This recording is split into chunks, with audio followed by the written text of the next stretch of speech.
Classwork 6.9, correlation coefficient. I'm going to let you read the couple paragraphs there. I'm going to pause the video, go ahead and read that, either read it on the screen or read it on your paper, and then I'll go through and talk about it. Today is a pretty easy day, as long as you kind of get the concept. And if you have any questions, please let me know. This information is also already in your notebook. All right, now that you've had a chance to read it, the correlation coefficient gives information with two things. It lets us know the strength and it lets us know the direction. So first of all, the direction is very easy. If it's a positive number, it's going in a positive direction. If it's a negative number, it's going in a negative direction. The strength is also fairly easy. The number will always be between 0 and 1, and the closer it is to 1, the stronger it is. A 1 or a negative 1 is a perfect correlation, meaning all the dots are on the line. A 0 means there is no correlation. Question 1 says, draw a line of best fit on each of the scatter plots shown below. Then we're going to discuss how the numerical value of the correlation coefficient relates to the amount of scatter around the line on the best fit. Be prepared to share your answer with the class. So lines of best fit. Right there. So once again, it is 1, which means it is a perfect correlation. All of the dots are on the line of best fit. Also know that it is a positive correlation, so it is a positive 1. A strong positive correlation.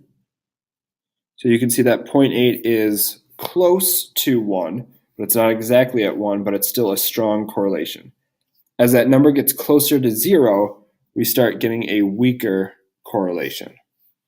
And eventually when we get to 0, then there is no correlation, there's no line of best fit at all. The difference between the next 3 and the first 3, the only difference is that it is now a negative direction instead of a positive direction. But the numbers themselves, remember, as it gets closer to 0, means that it has no correlation. As it gets closer to 1, it's got a perfect correlation or a strong correlation.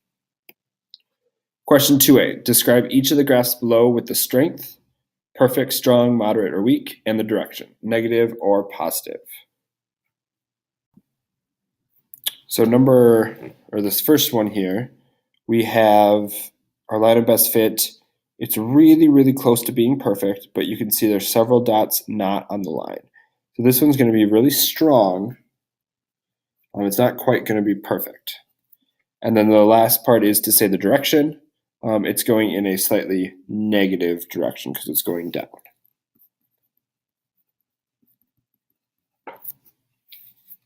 Next one.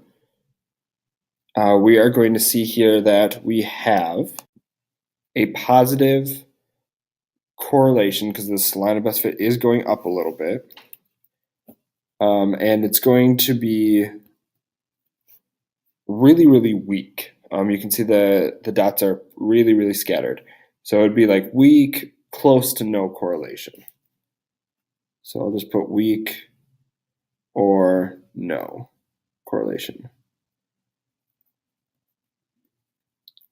But it is positive.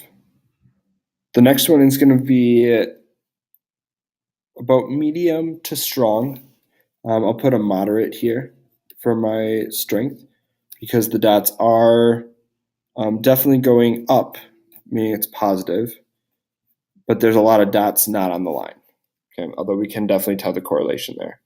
And the last one, we can see that the dots are a little bit more scattered. So it's going to be moderate. Again, not all the dots are on the line, but we can definitely see that it's going in a negative direction. So question B says, match each graph with one of the following correlation values. So if we're looking at a strong negative correlation, that negative means it should be a negative number, and strong means it should be really close to 1. So if we look down at our options down here, which one do you think fits that? Yeah, it's going to be R equals negative 0.9. Once again, it's really close to 1, but it's negative because it's going in a negative direction. Next one, weak or positive, no correlation. So this should be a positive number, but it should be really, really close to 0. So which one fits that?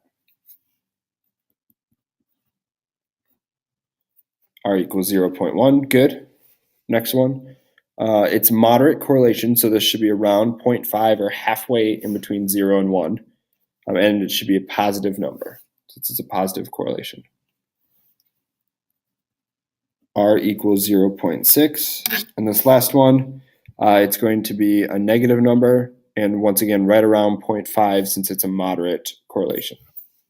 And it's our last one left. R equals 0.6, but this one's going to be the negative 0.6.